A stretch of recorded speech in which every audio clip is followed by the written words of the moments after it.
process. This is the fourth in a series of 4 modules on nursing supports for people with intellectual and developmental disabilities. This module will discuss the nursing assessment and the completion of the healthcare management plan. The American Nursing Association defines assessment as a systematic, dynamic process by which the registered nurse, through interaction with the patient, family or legal guardians, groups, communities, populations, and healthcare providers, collects and analyzes data. Assessment may include the following dimensions: physical, psychological, sociocultural, spiritual, cognitive, functional abilities, developmental, economic, and lifestyle.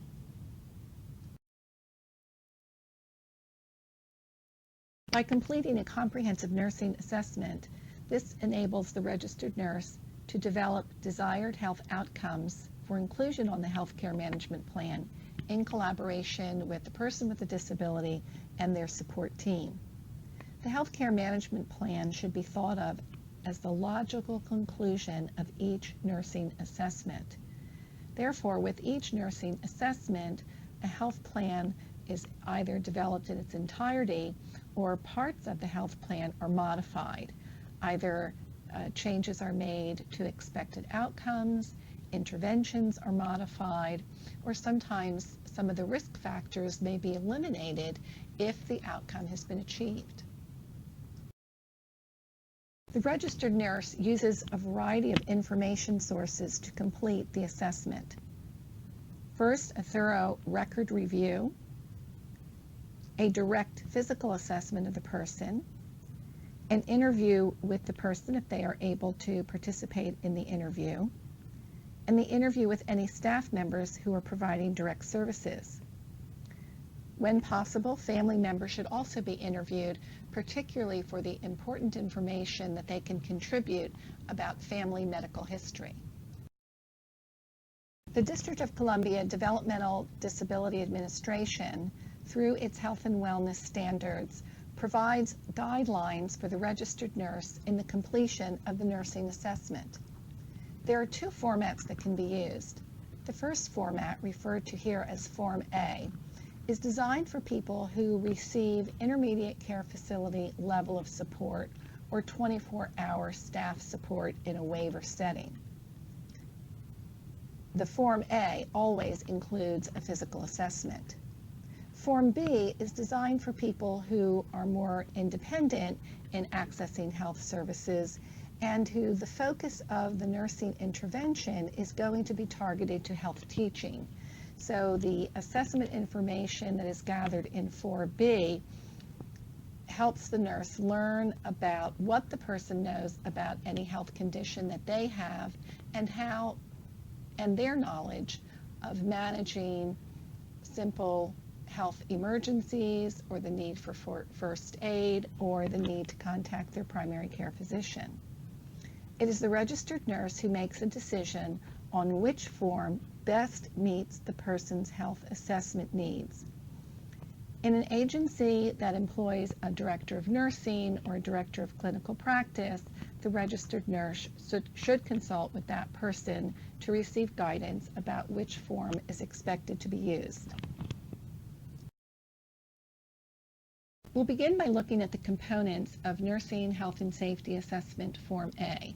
I suggest that you open up the window that shows you Form A that you can follow along during this discussion. The first part includes identifying information, a place for you to include your name as the name of the evaluator and the date of the report, and the purpose of the evaluation. Is this an annual nursing assessment that is being completed in conjunction with the annual individual service plan? Is this assessment being conducted because there has been a change in the person's health status? Or is it other? Other may include a new admission, for example. We then want to go on to look at the Diagnostic and Statistical Manual Access Codes. Let's begin with a discussion of the definitions of access codes 1, 2, and 3. Axis 1 refers to clinical syndromes or mental health diagnoses. So if the person has been diagnosed with schizophrenia, depression, bipolar disorder, etc., those diagnoses go there. Note that the category describes current diagnoses. So this is not where you are putting a history of, but only the current diagnoses. Axis 2 referred to developmental disabilities and personality disorders. So if the person in our system, for example, everyone will have an intellectual disability because that is an eligibility requirement, but also diagnoses such as autism would be included here, as well as any personality disorders the person has been diagnosed with. Axis 3 refers to physical conditions which play a role in the development, continuance, or exacerbation of Axis 1 and 2 disorders. I think there's a lot of confusion here about what is included in Axis 3. Axis 3 is not a repeat of all of the person's current and past diagnoses, but again, only those physical conditions that play a role in Axis 1 and 2. So it's hard to believe that someone's fungal infection on their nail beds is going to impact diagnosis Axis 1 or 2. So again, listen carefully to this definition of Axis 3, current physical conditions which play a role in the development, continuance, or exacerbation of Axis 1 and 2. So certainly diagnoses such as cancer, congestive heart failure would impact someone's Axis 1 or 2. Someone who develops frequent urinary tract infections and also has a seizure disorder, you may include that. Actually, delete the last sentence. Next, the nurse is asked to describe the type of communication patterns the person uses. Does this person use verbal communications? Do they use sign language? Do they use assistive technology? Or is the person nonverbal? There's a place there to put in your comments because, for example, you may want to note that they use sign language, but it is non-traditional sign, or they use sign in combination with some verbal and nonverbal communication. You want to begin here to consider, are there areas that could possibly be strengthened? You may want to make some recommendations in this area or a referral to the speech-language pathologist. As you are collecting the information, you want to always be using your critical thinking skills to think about areas that you may want to develop an intervention. The next section reviews activities of daily living and the use of adaptive and medical equipment. On Part 9 of Nursing Form A, there is a numerical code in which you can describe the level of independence in all activities of daily living. You want to make sure that you are corroborating the information that you are observing or hearing from support staff with any assessments that have been completed by an occupational therapist, physical therapist, or speech-language pathologist. If you do see a discrepancy between what appears in a written report and what you are observing, please bring this to the attention of the therapist and the QIDPP so that the information can be corrected. You also want to indicate all adaptive equipment that is in use, if any, and make a listing of that. Again, you want to corroborate that with what is on the current ISP. And any medical equipment such as glucose monitors, enteral feeding, respiratory supplies, a medical alert device, and describe the type and the frequency of use. This area of information, both adaptive equipment and medical equipment, is not included in Form B. It is not a part of Form B. You are asked to give a brief review of any history of falls in the past year.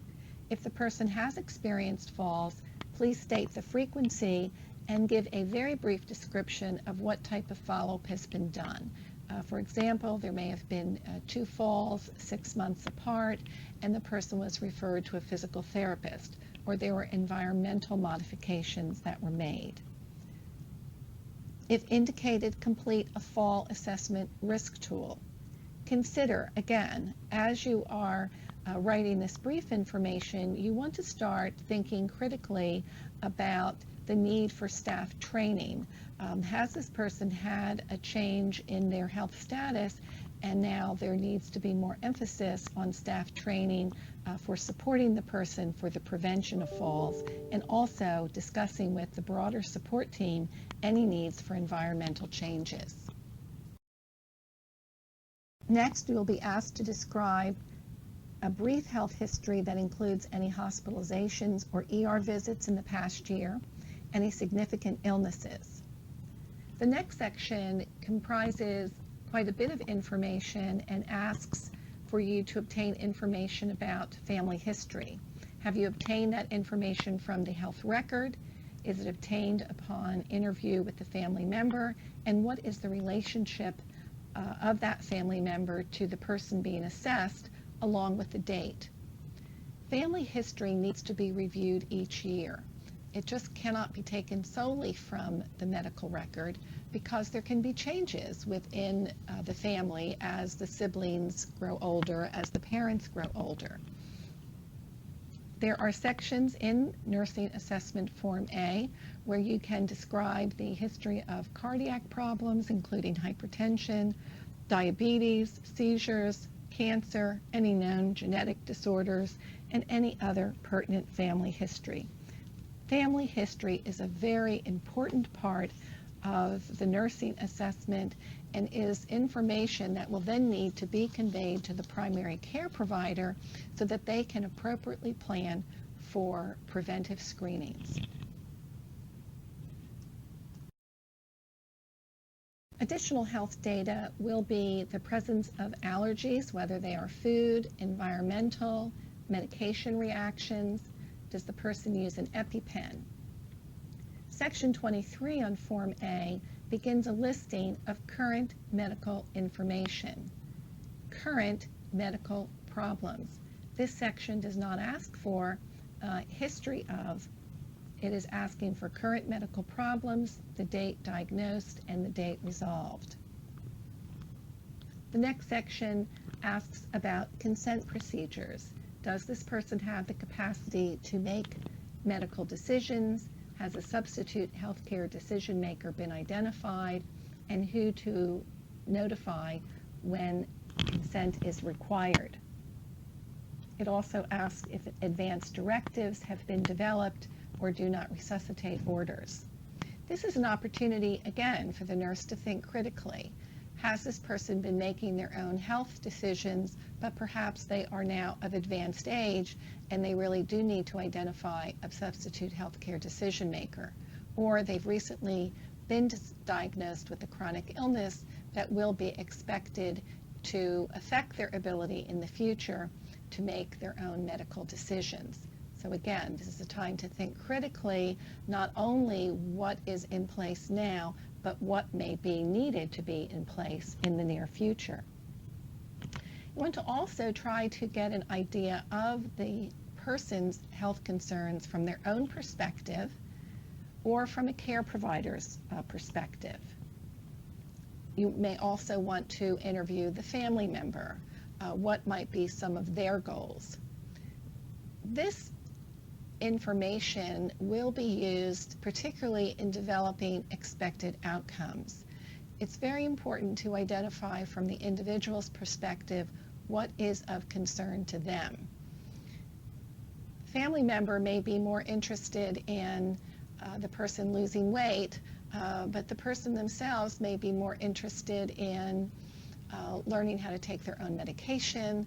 They may be interested in information that's going to help them around employment. Again, this is an opportunity to start using your critical thinking skills, to start pulling together what are some priorities, what might be some expected outcomes. There's also a space to discuss seizure disorders. In the event that we often see a person listed as having a seizure disorder, but there's no description of the type of seizure, and yet they are currently having seizures. If someone is currently having seizures, I would expect that you would train your staff to learn to be able to describe those seizures and then be able to get a clear clinical confirmation on the type of seizure disorder the person has. And the summary of the seizure data, you may be able to take it from your electronic medical records and insert a graph that describes the frequency of seizures throughout the year, or you may be able to give a narrative that describes the average number of seizures per month or the range of seizure activity.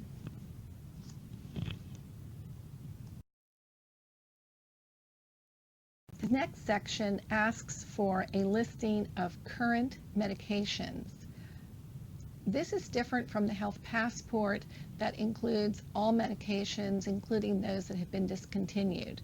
Because think about it, the purpose of listing the current medications is that so the nurse can think about the interventions needed around side effects, what does the staff have to be trained about, what are some considerations that you and the primary physician have about tracking lab values?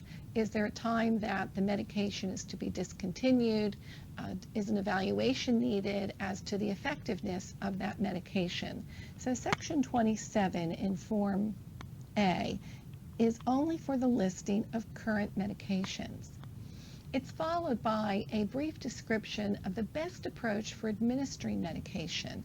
Again, if the team is working to help the individual learn how to take their own medications, that will be important. Or if someone has some sensory issues that make it challenging to administer medications unless you know the exact way the person likes to do it, it's important to have this information as part of your assessment and then translating that information into an intervention on the healthcare management plan. Number 30 asks if there are any medication concerns. So this might be a time where you discuss where the person themselves may think they're on too many medications. You may have a concern that you think the person is over or under medicated, or you have a question as to the efficacy of the current medication regimen. Section 33 addresses sexuality issues. Is the person sexually active? Do they participate in masturbation? Is it an appropriate behavior, or is the masturbation being done in an inappropriate manner? What are current sexuality education programs? Again, the nurse is describing this area for consideration of inclusion in the healthcare management plan. Is this an area of the person's health that needs to be addressed in the healthcare management plan?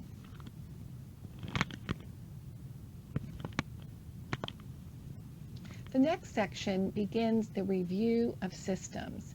It starts with the vital signs, height and weight, any type of diet that they are on, food supplementation, any food restrictions, etc.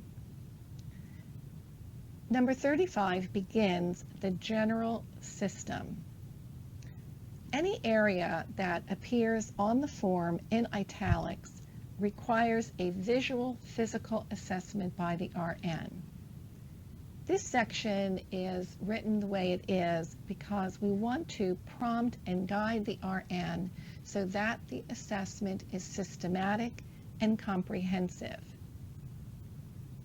If the person has no issues with their skin in general, you may simply mark in that area within normal limits. Only if there is something out of the ordinary. So for example, you have assessed the entire body for skin. You notice that on the right elbow there is some dryness. Then you want to mark not within normal limits and describe the parameters of the dryness. If there are wounds or scars that are present, if there is a pressure ulcer. The description should give the area covered, it should give a visual description of what you see, and any measurements. This would also be the area where you score a Braden scale. You will also include a date of their last dermatology exam if they had one, otherwise you would indicate that none was indicated. You want to go ahead and complete all areas of the exam as you are able. Again, only completing a description of things that are. The next section asks for a listing of current medications. This is different from the health passport that includes all medications, including those that have been discontinued. Because think about it, the purpose of listing the current medications is that so the nurse can think about the interventions needed around side effects, what does the staff have to be trained about, what are some considerations that you and the primary physician have about tracking lab values? Is there a time that the medication is to be discontinued? Is an evaluation needed as to the effectiveness of that medication? So section 27 in Form A is only for the listing of current medications. It's followed by a brief description of the best approach for administering medication. Again, if the team is working to help the individual learn how to take their own medications, that will be important. Or if someone has some sensory issues that make it challenging to administer medications unless you know the exact way the person likes to do it, it's important to have this information as part of your assessment and then translating that information into an intervention on the healthcare management plan. Number 30 asks if there are any medication concerns. So this might be a time where you discuss where the person themselves may think they're on too many medications. You may have a concern that you think the person is over or under medicated, or you have a question as to the efficacy of the current medication regimen. Section 33 addresses sexuality issues. Is the person sexually active? Do they participate in masturbation? Is it an appropriate behavior, or is the masturbation being done in an inappropriate manner? What are current sexuality education programs? Again, the nurse is describing this area for consideration of inclusion in the healthcare management plan. Is this an area of the person's health that needs to be addressed in the healthcare management plan?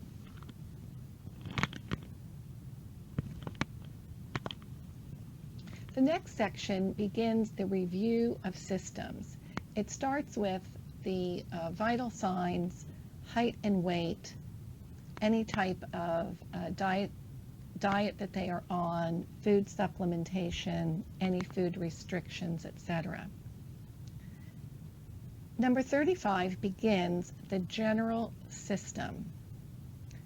Any area that appears on the form in italics requires a visual physical assessment by the RN. This section is written the way it is because we want to prompt and guide the RN so that the assessment is systematic and comprehensive. If the person has no issues with their skin in general, you may simply mark in that area within normal limits. Only if there is something out of the ordinary. So for example, you have assessed the entire body for skin. You notice that on the right elbow there is some dryness. Then you want to mark not within normal limits and describe the parameters of the dryness. If there are wounds or scars that are present, if there is a pressure ulcer, the description should give the area covered, it should give a visual description of what you see, and any measurements. This would also be the area where you score a Braden scale. You will also include a date of their last dermatology exam if they had one. Otherwise, you would indicate that none was indicated. You want to go ahead and complete all areas of the exam as you are able. Again, only completing a description of things that are not within normal limits. However, the assessment is expected to include all areas of the body as described. You want to provide in the areas indicated the dates and results of the various medical exams and lab tests. And then finally, there is a section at the end where you can make some general pertinent information and comments. Again, as you are going through this area, you want to begin to think about those health risks that are identified that require a nursing intervention. And generally, anything that you notice as being not within normal limits will probably need an intervention on the healthcare management plan. The next section is looking at the prevention and relief of distress. Pain assessment is an area that is often underassessed and underreported, and it is believed that people with intellectual disabilities often have to endure pain without adequate pain relief. This assessment should be done whether the person has a condition that would indicate pain. We want to know at this time, at the time of the annual nursing assessment, is this someone who is pain-free? Or is this someone who can express, even verbally, the type of pain they have? Are they totally independent, for example, or do they need a verbal prompt? Is this someone who, unless you ask them, are you having pain, you may not see it? Or does the person need some kind of assistance maybe in describing their pain? Or is the person completely dependent? In order to know if this person is in pain, you may have to make close observations and you may have to conduct a physical assessment. We want to know how they handle pain. Very important assessment. On the immunization status area of the nursing assessment, you can refer to the CDC immunization form that should be part of the health passport. This area only lists some of the more vital immunizations, vaccinations that you may need to remind the primary care physician about. So therefore, the date of the last tetanus exam is very important. Has this person reached the age where they need a pneumovax? Have they received their annual influenza exam, etc.?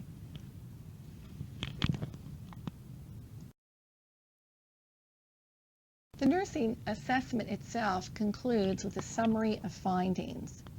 This should be a concise but complete summary that highlights pertinent findings of each section. We frequently receive comments from nurses that this does not give them enough room to summarize their findings.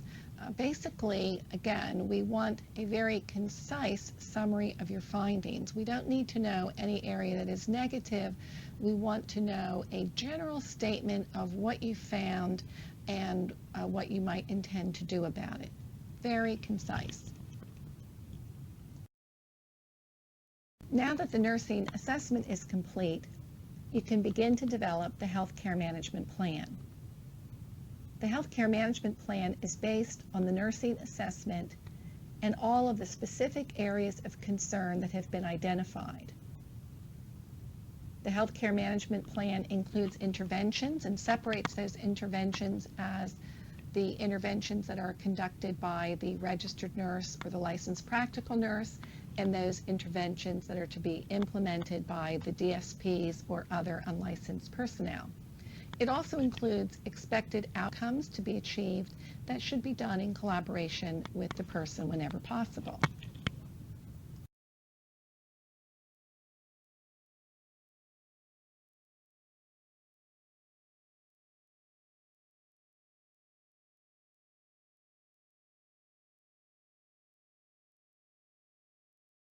Remember, no nursing assessment is complete without the development of the health care management plan.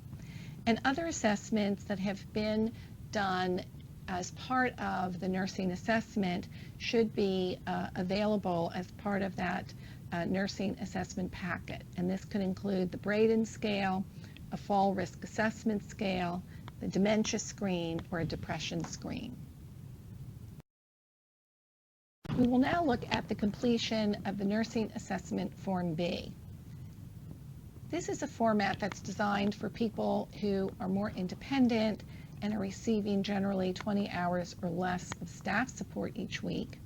But the decision to use the Form B is always at the discretion of the registered nurse completing the evaluation or the director of nursing. Just as in Form A, with Form B, the health care management plan is the concluding part of this assessment, and really the two cannot be separated. No nursing assessment would be considered complete unless a plan is attached, because again, planning is part of the nursing process. Your sources of information are going to rely heavily on the interview with the individual. You also want to conduct a thorough record review and interview other staff who provide direct service. When possible and appropriate, with the person's permission, you want to communicate also with any family members. A focused physical exam may be needed depending on the information found in the record review or during the interview, but it is not expected when you're using Form B to do a head-to-toe physical assessment. People who are more independent in their ability to access health care do not need a full physical exam. However, when you're interviewing the person, if they complain of pain in a certain part of their body, or you notice that there was some recent injury, certainly you will want to conduct a focused physical exam. I suggest that you now review Form B by following the link and follow along with me for the remainder of the discussion. You want to be sure to complete all identifying information, including your name, the date of your report, and the purpose of the evaluation. Is this an annual exam? Has there been a change in the person's status, or is there another reason? You want to complete the DSM access diagnoses as we described earlier in this module. We'll move on to looking at the family history. With the person's permission, if the person is their own healthcare decision maker, attempt to contact family members to determine if anyone has acquired a health condition with a hereditary or genetic component. You need to explain to the person being assessed why this information is helpful to them. Later in the use of the Nursing Assessment Form B, when you begin to look at mental status, for example, any type of maladaptive behaviors, you are expected there to describe anything that is not within normal limits. So, for example, under emotional mental status, if sadness or loneliness is present, that would be considered not within normal limits, and you would be prompted to describe the frequency of these periods of sadness, the duration, how long has it been happening, and any known precipitators.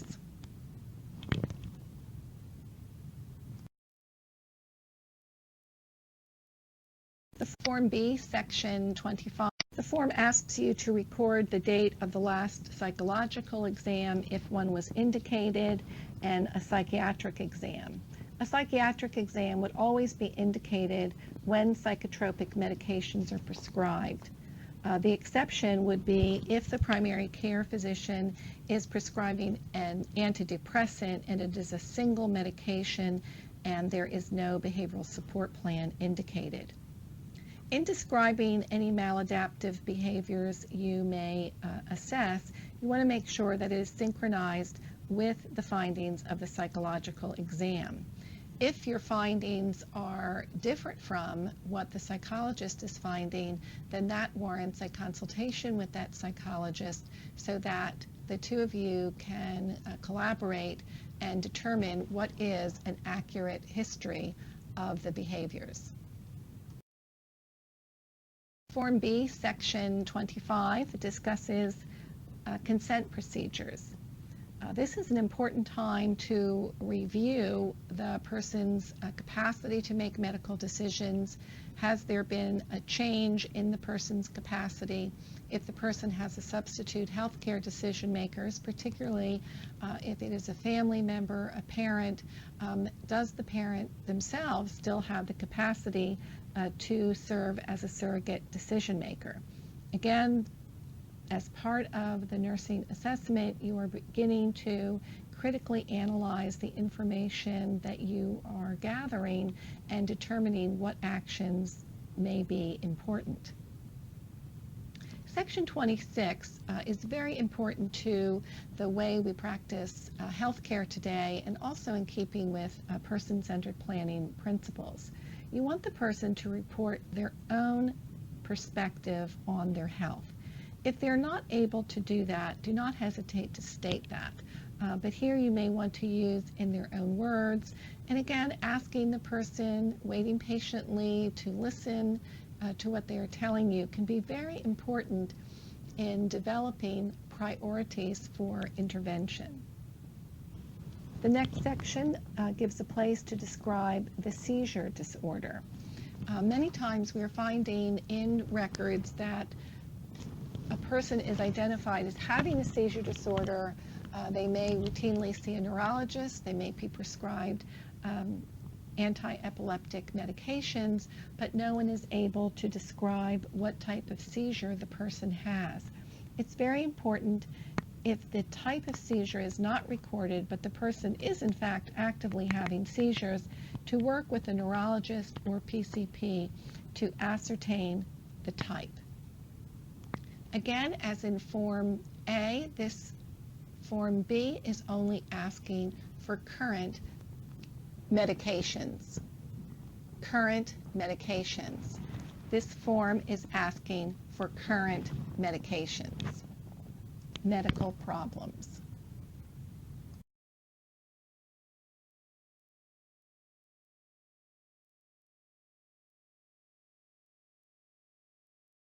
The health skills assessment is really at the heart of Health Form B. The difference between the two forms is that Health Form B is indicated for that person who is more independent, or for whom we want to help build their own capacity around health literacy. So the determination of what they know about their health condition and what they can do about their health condition is really important. So the section on health skills assessment probes as to whether the person can participate in the selection of their primary health care provider or specialist. Is the person able to contact their health care provider independently to either make appointments or to call in a concern? Do they need assistance in contacting their health care provider? What do they understand about their own diagnoses and health status? And for this, you will want to go through each individual current healthcare problem to ask the person if they understand generally what does that mean, what does that mean to them, and how are they doing. Does the person understand their prescribed treatments? You can see here that we're using a set of probes that will begin to help the nurse decide if this is an area where you should develop an intervention. So for example, can the person learn to make their own health appointments? You can insert that in the comment section if you'd like, as a prompt for you in the development of the healthcare management plan. There is also an assessment as to whether the person is able to adhere to the recommendations made by their healthcare providers. This is a good opportunity to talk to the person who may not be regularly taking their medications, or who doesn't like to attend their appointments, to try to determine why they think that is happening, and how can you work together with them to remove those barriers. Does the person being assessed attend medical appointments independently? Would they like to attend independently? Would they like some assistance in speaking to the physician directly? Are they able to promptly, appropriately, and accurately report any abnormal health conditions? This is an area, for example, if someone is receiving medication for the control of hypertension, do they understand what are some of the signs and symptoms when a person's blood pressure may be high or low? From this, you can then develop appropriate interventions on the health care management plan that are focused not just on the control of blood pressure, but also on helping the person become more independent in managing their blood pressure. Do they know how to use 911? Do they know how to evacuate themselves from danger or perform first aid techniques? Learning how to do these things can potentially help them have less of a reliance on paid staff to assist them. You want to know if the person participates in exercise and what kind of exercise do they participate in. Again, it's a great opportunity to begin to get a better handle on some things that could be done to perhaps motivate the person about exercise. Does the person drink alcohol? If they do they understand the risks and outcomes if alcohol abuse develops? Do they use street drugs? What street drugs are they using? And again, do they know and understand the risks of drug abuse? Are there any tobacco products that are in regular use? Do they know and understand the risks and outcome of tobacco use? For some of these items, you may want to obtain material that's easily available on the websites to help in your teaching about the risk of some of these behaviors. The next section assesses the person's knowledge of sexual anatomy, safe sexual behaviors, their sexual activity, including any sexually inappropriate behavior, and then that helps you formulate a recommendation for the need for sexuality education.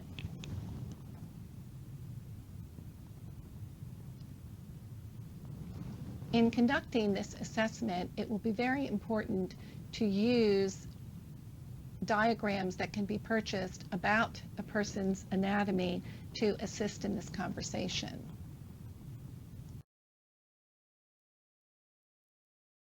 There's some materials that can help enhance your own knowledge and help you perform a better assessment. There's a condom video about how to apply a condom that is very easy to understand and can be readily used on a computer or tablet. There's also a sexuality education curriculum that was developed by Planned Parenthood that was developed expressly for this population.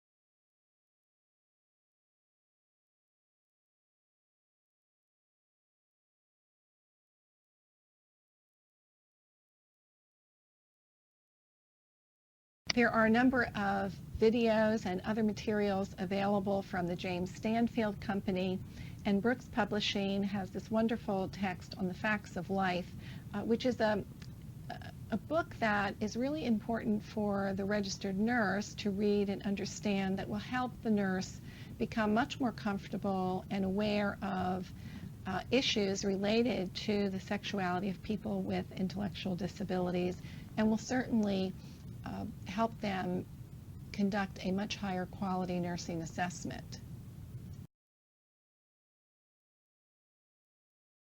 As in Form A, Form B includes an area for the assessment of pain awareness and pain management.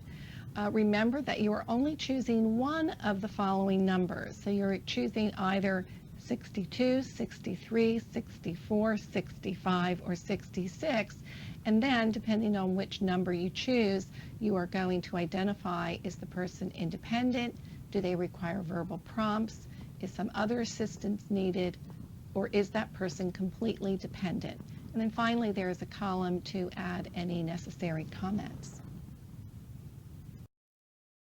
You also want to ask the person if they have a health passport maintained, and do they know how to use it? Again, this is an area that could be developed as an area for intervention in the healthcare plan, and also to review with them the adherence to any preventive health screening. This is a great time to review with them, for example, the need for a mammogram or the need for colonoscopies, or even conducting a depression screen. And at the same time, you can educate the person about their health and how to care for themselves so that they can maintain optimal health. You want to review their immunization status, again using both the immunization form that is part of the health passport and reviewing dates for tetanus, pneumovax, hepatitis B, etc.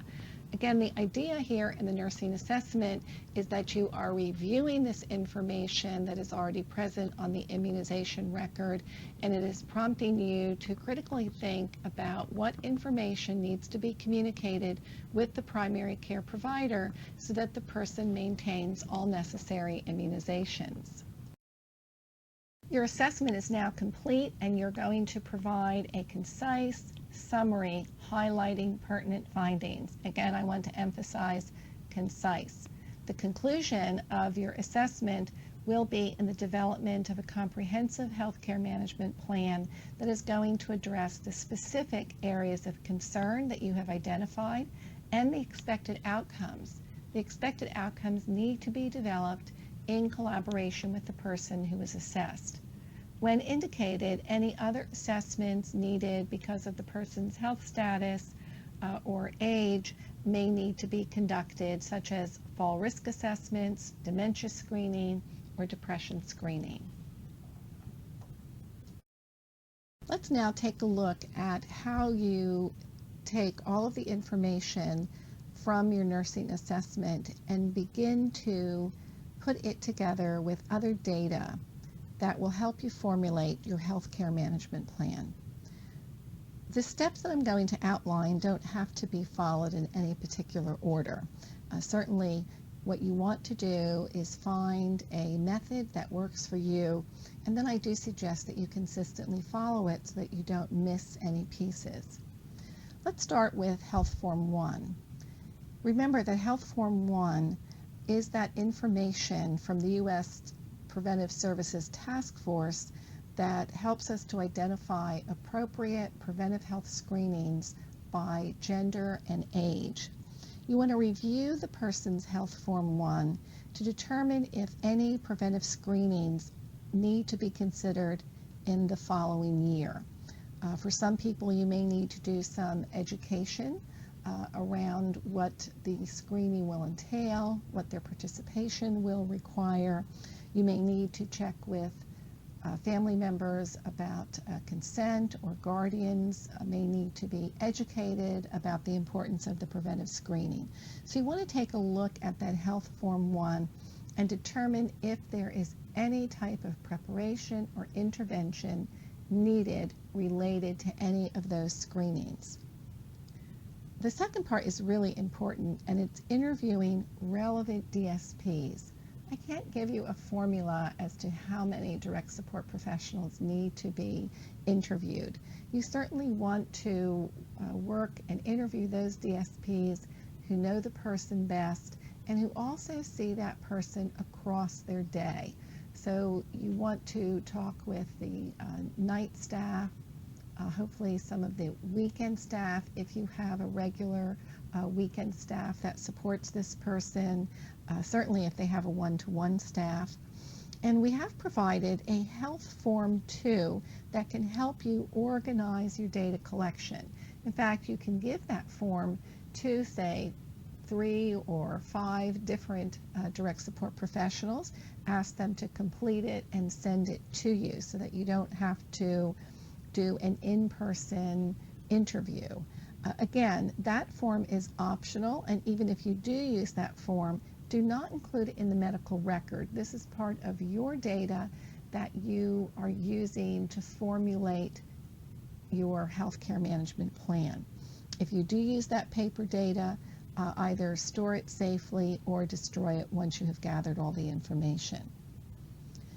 Another step will be reviewing the medical record. This is particularly important for someone who is a new admission to you, or if you are a new nurse to an agency or to a particular site, because a lot of information can be gathered in the medical record, looking at consultation forms, historical information that is provided in comprehensive assessments. So you can use Health Form 3 that assists you in completing a systematic review. Again, the use of Health Form 3 is optional. It is merely a work tool for you to gather your information. Once you have completed gathering that information and developed your healthcare management plan, I suggest shredding that particular piece of paper. Then you want to take a look at your completed nursing assessment. What are the salient points in your nursing assessment that need to go into the healthcare management plan? What health risks have you identified? You've either identified health risks that go along with a person's particular medical diagnosis, psychiatric diagnosis, information from other therapists, or it may be a nursing diagnosis that you have developed. You also finally want to consider any information that is present from person-centered thinking tools. This information is really important because that is going to help inform you what is important to the person. A lot of the medical health risks that we identify are clearly things that are important for a person. So for example, it may be really important for someone to try to reduce weight because their glucose levels are increasing to a dangerous level. But when you look at what is important to the person, there may be some discrepancy there. So again, you want to look at the person-centered thinking tools because information about what is important to the person should be reflected whenever possible in the outcomes that you're going to identify. Many times nurses want to know, so when do I have to develop a healthcare management plan? It's good to think of the healthcare management plan as part of the ISP because in fact it is part of the annual individual service planning process. So at least once a year you are completing a full assessment, pulling together that information that you will then share as part of your contribution to the person's ISP meeting. Then, at a minimum, you want to take a look at your health plan at least on a quarterly basis. Again, this is at a minimum. You want to note in your progress note that the plan has in fact been reviewed if there aren't any changes that are needed. And then you would want to make any revisions if, for example, you find that you had initially planned at the time of the ISP meeting that a person was going to lose 5 pounds in the next quarter. And maybe you see that they've lost 3 pounds. So you want to revise your outcome that the good news is that the person is losing some weight, but it did not happen as rapidly as you had initially anticipated. You'll always want to make revisions if a new medical diagnosis has been identified. If there's a change in the person's health status, perhaps someone has developed a new seizure disorder. Someone perhaps has had an increase in the number of falls, so that you may now have identified this person as a fall risk, and you'll have some interventions to help prevent additional falls. You may have done a nursing assessment based on input that you received from the direct support staff. The direct support staff called to your attention that the person is not walking with their usual gait pattern. You may have completed an assessment of that, and in fact you see that there is some swelling, some redness, and you may want to ask the staff to carry out particular interventions for a short period of time. Or if someone is a new admission to your home, you do not want to wholly accept the health care plan that has been developed by another professional. There may in fact be nothing wrong with that health plan, but as soon as possible, you want to begin observing that person. You want to start collecting your own assessment data and then review that plan. Is in fact that plan that you inherited from another professional in fact a plan that you want to put your name to and that you feel is appropriate in the current setting. So again, whether someone is a new admission to your agency or if you, as a registered nurse, is assuming responsibility for the care of a new group of people, you will want to conduct an assessment and review the health plan for any needed revisions.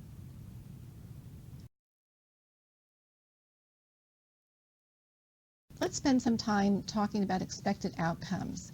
Desired outcomes is the second column in the healthcare management plan, and this is the part of the healthcare management plan that really helps us to focus on that person as an individual. The outcomes should, yes, reflect evidence-based medical and nursing practice, but they should also reflect the person-centered planning process when that's applicable.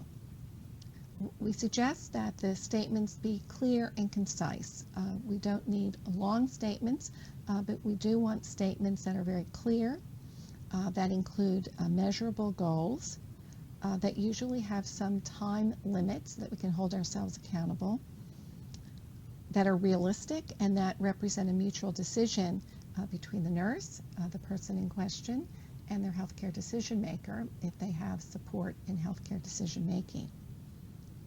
So an example of a clear and concise statement would be that John Smith's blood pressure will remain under 120/80 for a 1-year period. That figure, 120/80, is a typical blood pressure goal, but for someone, for example, who has hypertension and just started on a medication, their physician may set a different target goal. So you certainly want to work with the physician if they set a target goal. But that's an example of something that we want to be clear and concise. Another example might be Jane Brown will lose 2 pounds each month until a desired weight of 160 pounds is achieved. So again, we know exactly what we're looking for. We're aiming for a 2-pound weight loss each month.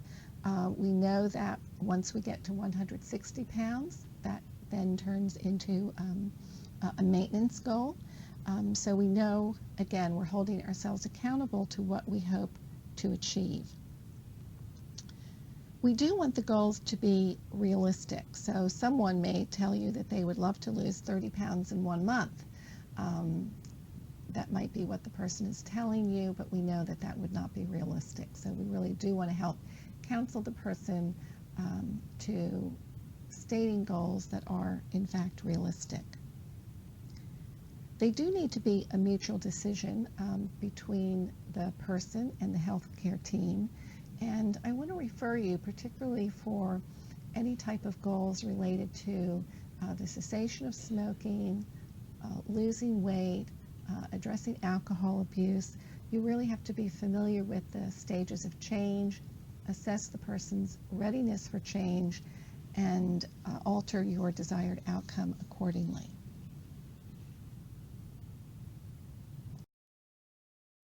In summary, identifying accurate outcomes are important because it individualizes the plan of care, it helps promote the person's participation, it clearly communicates what the end goal is in the care that is provided, in the supports that are provided, and it promotes accountability. You have set a benchmark for the team to meet. We'll move along now to the third column of the healthcare management plan that addresses interventions by the nursing staff. This column should include those interventions to be carried out either by the registered nurse or the licensed practical nurse. Under the interventions, there are a few things to think about in terms of what constitutes an intervention. First of all nursing interventions should be based on your clinical judgment and the knowledge that you possess about how these interventions will achieve outcomes. They should always be based on evidence-based practices.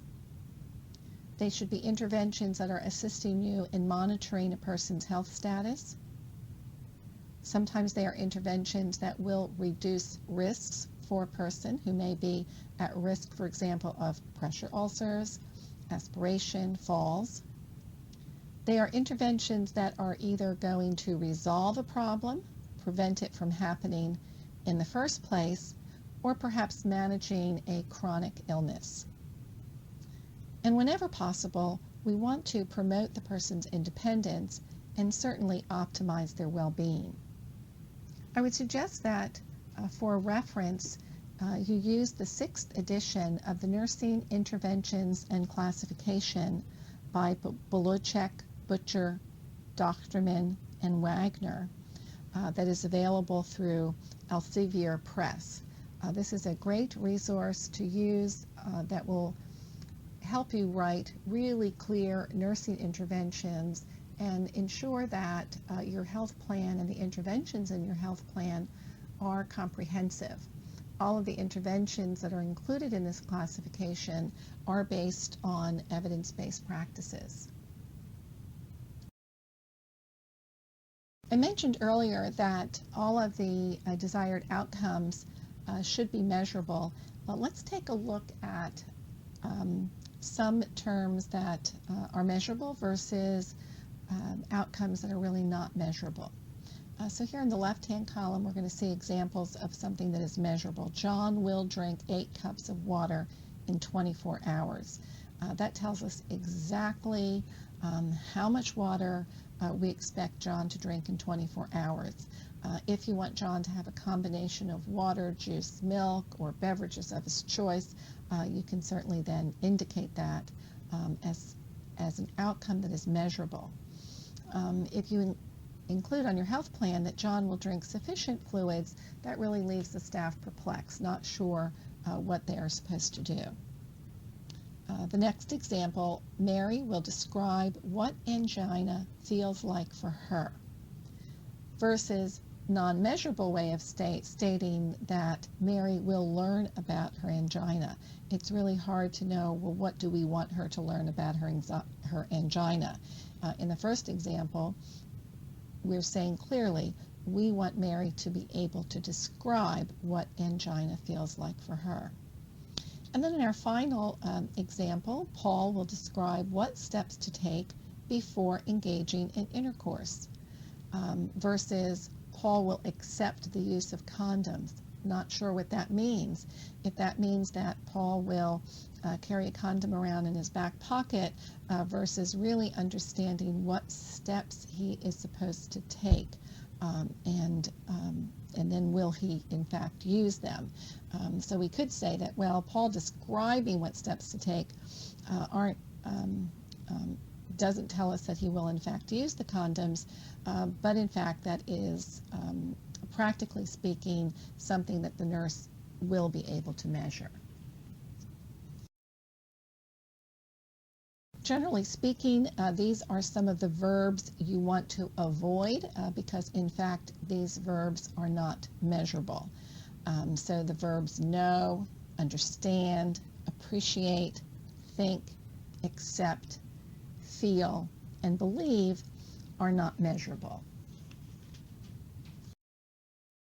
Instead, this list of verbs are all measurable, and you should choose among these verbs the one that best suits the desired outcome that you and the person have selected.